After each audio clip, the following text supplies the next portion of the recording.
I'm Augustus Claus, and you are about to learn the 3 things that all criminal defendants need to know. Maybe you've been charged with a crime, or you're watching this video for a family member or loved one that has been arrested. While every criminal case is different and every rule has an exception, I found that there are some pieces of information that can help every defendant. That said, for advice regarding your particular charges, make sure to consult with a licensed and knowledgeable attorney.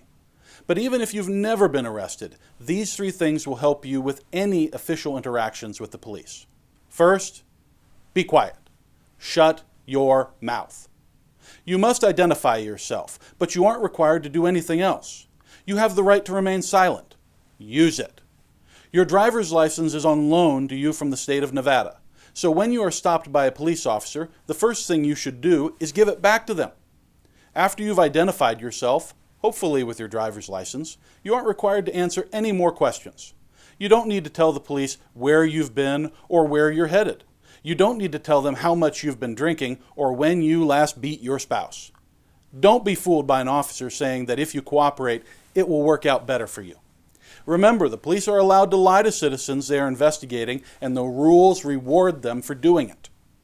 Second, do not agree to anything. Police cannot engage in an illegal search or seizure. Unless it's some sort of an emergency or exception to search or seize, the police need probable cause to believe that a crime is in progress. If they are asking for your permission to search, it's because they aren't sure they have the legal right to search.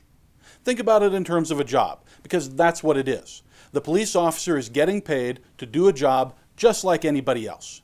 When you go to a restaurant, the server doesn't ask you to help cook your own meal. Don't help the police lock you up. Make them work for their dinner. Third, if there is an arrest, there will be a case, and you will want the best attorney you can afford, and you'll want to hire them as quickly as possible. When you're arrested, you will appear before the court within 72 hours. This first 72 hours is generally the most important single 3-day time period in the life of your criminal case. If you're facing serious charges and you cannot afford an attorney, the court will appoint one.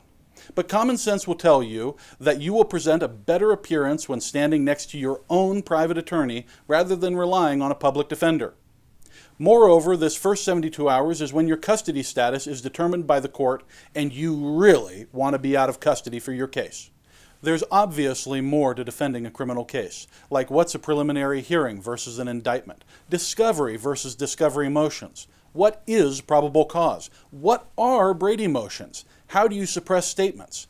I could talk for days, but these 3 pieces of information are invaluable and will serve you well no matter the kind of case you have. If you want to talk more, call my office now.